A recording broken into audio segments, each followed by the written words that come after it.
ونستغفره ونؤمن به ونتوكل عليه ونعوذ بالله من شرور انفسنا ومن سيئات اعمالنا اما بعد الحمدللہ ہم سب جانتے ہیں کہ آج کی محفل قصص القرآن کے عظیم الشان موضوع پر منعقد کی جا رہی ہے، جس کا یہ لیکچر سیریز کا آج ہمارا 5واں دن ہے۔ قرآن کریم میں بیان کردہ انبیاء کے قصے محض تاریخی واقعات نہیں ہیں، بلکہ ہدایت اور حکمت اور نصیحت کے مینار ہیں۔ جیسا کہ شاعر نے کہا ہے، یہ قصے روشنی ہیں، یہ ہدایت کی راہ ہے، یہ قصے روشنی ہیں، ہدایت کی راہ ہے، یہی ہے جو سکھاتی ہے ہمیں جینے کی راہ ہے۔ آج ہم سب جانتے ہیں کہ ہر پروگرام کو چلانے کے لیے یا اس کو آگے بڑھانے کے لیے کسی نہ کسی روح روا کی ضرورت ہوتی ہے۔ آج کے اسی محفل کے روح روا اور کالج کے پرنسپل ڈاکٹر مظہر احمد فاروقی سے میں بخلوص و ادب التماس کرتا ہوں کہ وہ محفل صدارت کو قبول فرما کر پروگرام کی کارروائی کو آگے بڑھانے کی اجازت مرحمت فرمائے۔ صدر جلسہ کی اجازت کے بعد میں بلا کسی تاخیر کے پروگرام کو آگے بڑھاتا ہوں۔ جیسا کہ آپ سب جانتے ہیں کہ مجلس کی ابتدا حقیقی حسن کلام الہی سے ہوتا ہے، جو دل کو سکون اور روح کو روشنی عطا کرتا ہے۔ میں آج کی گزارش کرتا ہوں ہمارے ساتھی لیکچرر مولانا مشیر ندوی صاحب کو کہ وہ تلاوت قرآن کریم سے ہمارے دل کو منور فرمائیں۔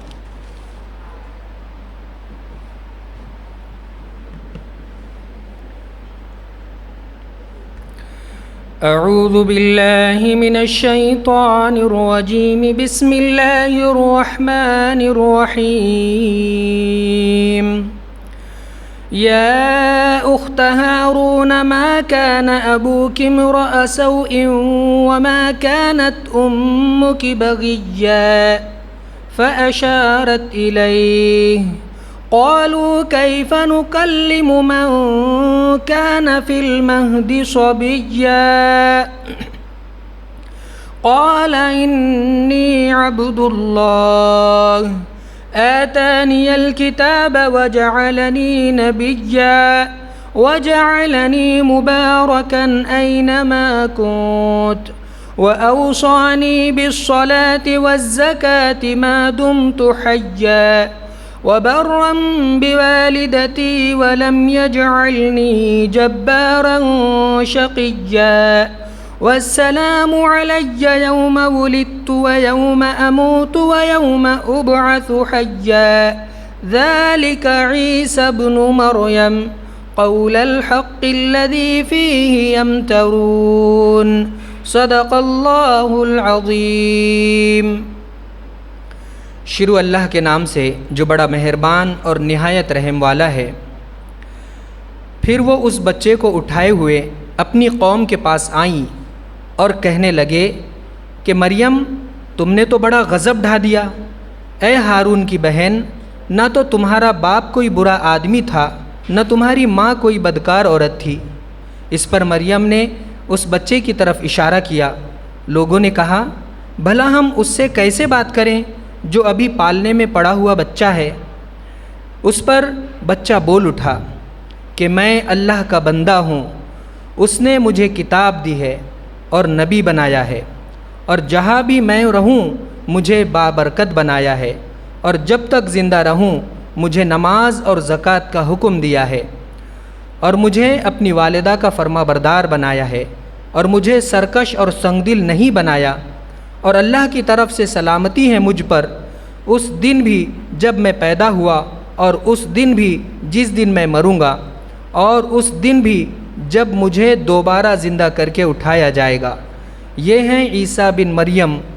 ان کی حقیقت کے بارے میں سچی بات یہ ہے کہ جس میں لوگ جھگڑ رہے ہیں، اللہ کی یہ شان نہیں ہے کہ وہ کوئی بیٹا بنائے، اس کی ذات پاک ہے۔ جب وہ کسی سے بات کا فیصلہ کر لیتا ہے تو بس اس سے یہ کہتا ہے کہ ہو جا، چنانچہ وہ ہو جاتی ہے۔ سچ فرمایا رب عظیم نے۔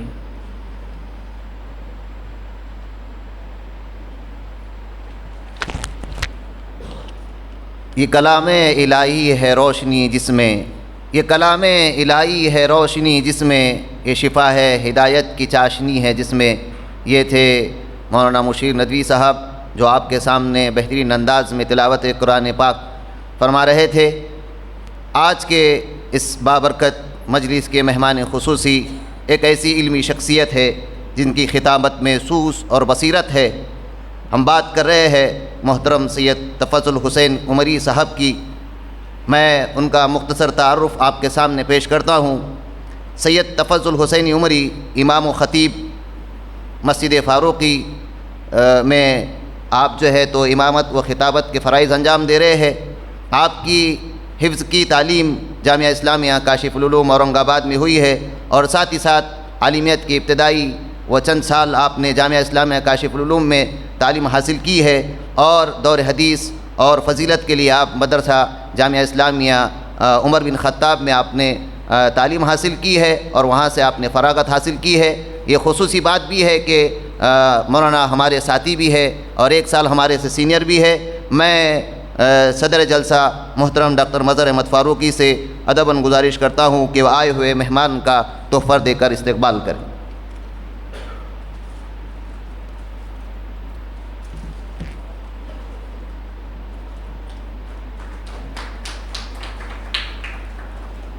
حسینی صاحب جو آج حضرت عیسیٰ علیہ السلام کی حیات طیبہ پر روشنی ڈالیں گے، میں ان کو دعوت دیتا ہوں کہ محترم سید تفضل حسینی صاحب وہ حضرت عیسیٰ علیہ السلام کی حیات طیبہ پر مکمل روشنی ڈالیں۔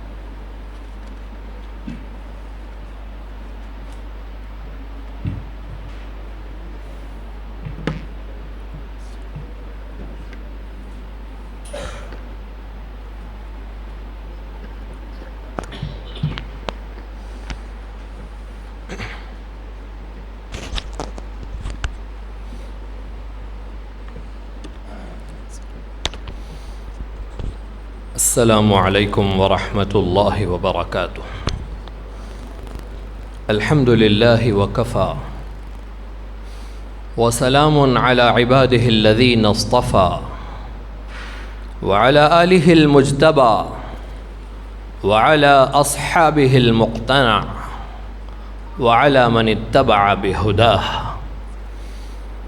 اما بعد فاعوذ باللہ من الشیطان الرجیم بسم اللہ الرحمن الرحیم۔ واذکر فی الکتاب مریم اذ انتبذت من اہلها مکانا شرقیا۔ وقال تعالی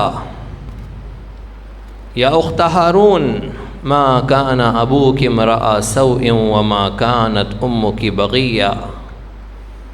وقال تعالى إذ قال الله يا عيسى إني متوفيك ورافعك إلي ومطهرك من الذين كفروا وجاعل الذين اتبعوك فوق الذين كفروا إلى يوم القيامة۔ صدق الله العظيم۔ مولانا آزاد کالج کے ذی وقار پرنسپل صاحب، مولانا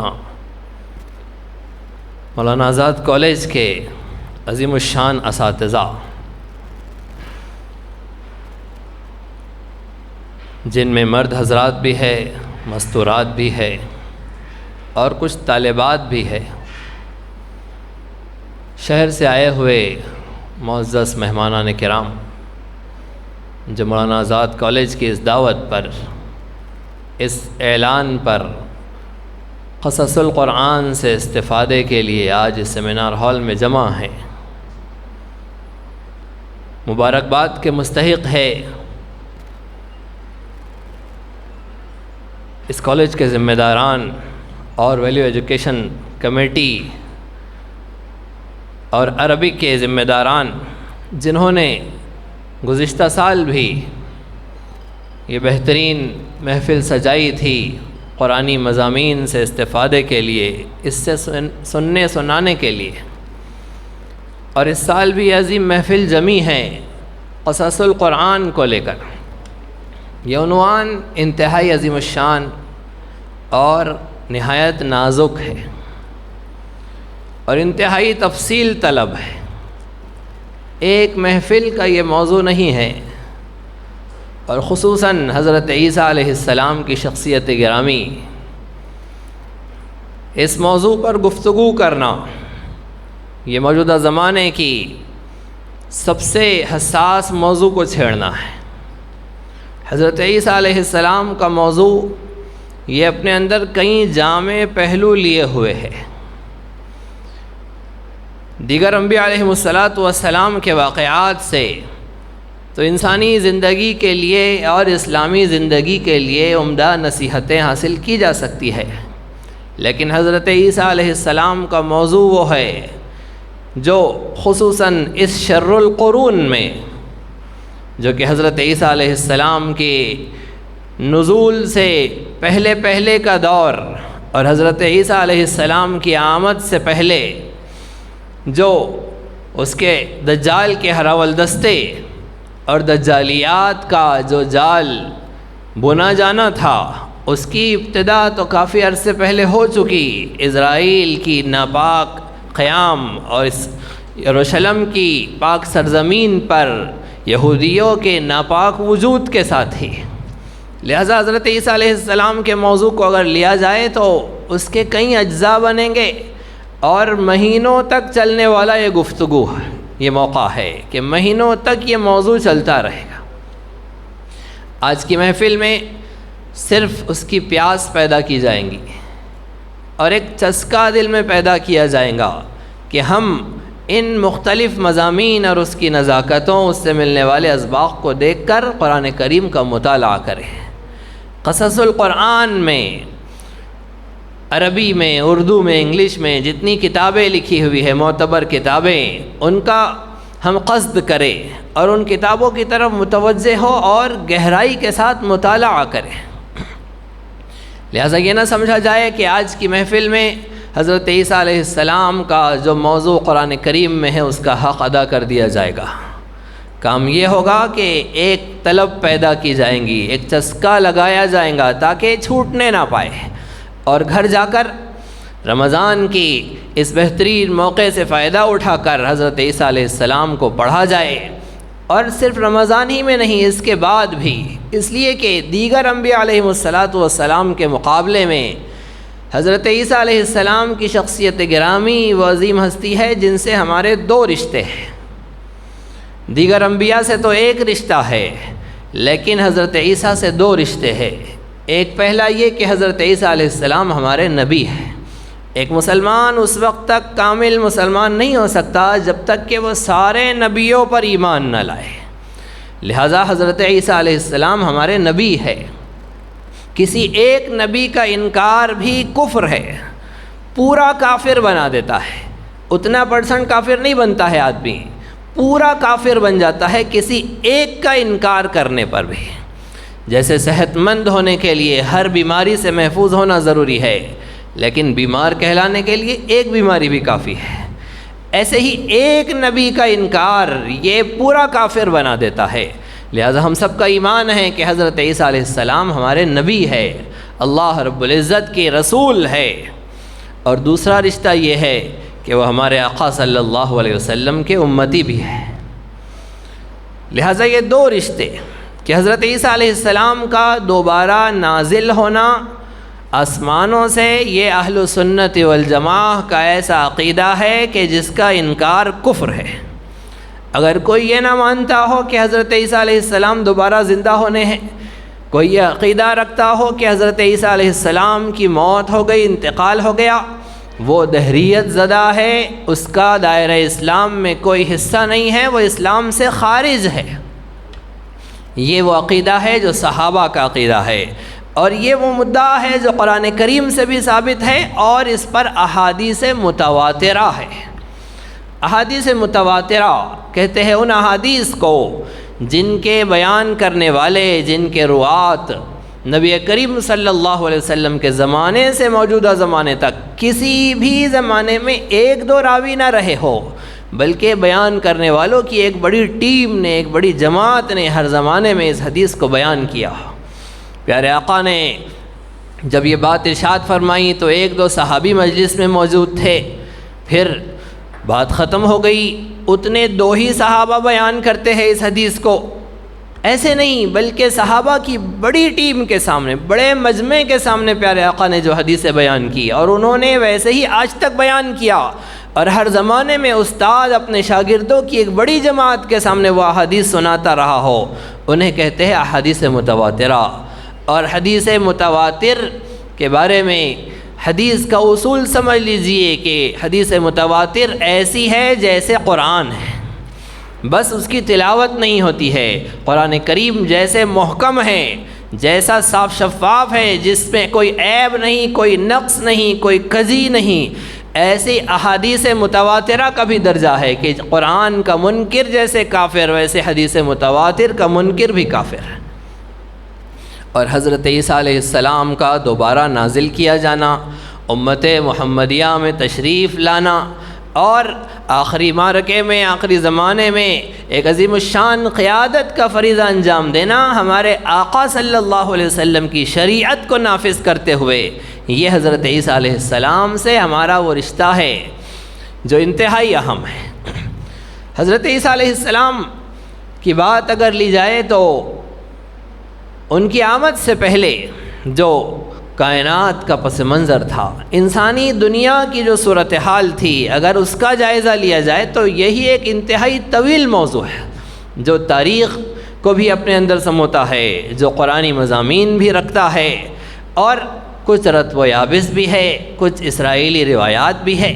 اسرائیلی روایات کہتے ہیں ان بیانوں کو جو ایسے لوگوں نے بیان کیے جو کسی زمانے میں اہل کتاب تھے، چاہے وہ تابعین میں سے ہو، چاہے وہ تبع تابعین میں سے ہو، چاہے وہ اور بعد والوں میں سے ہو، جب وہ کوئی بات بیان کرتے ہیں کہ ہم نے صحابی رسول سے یہ سیکھا، جب وہ بیان کرتے ہیں کہ ہم نے صحابہ کے شاگردوں سے یہ سنا، تو کچھ وہ نبی صلی اللہ علیہ وسلم کی باتیں بیان کرتے ہیں، اور کچھ سابقہ اپنی کتابوں کی باتیں اور نبیوں کی نصیحتیں بیان کرتے ہیں۔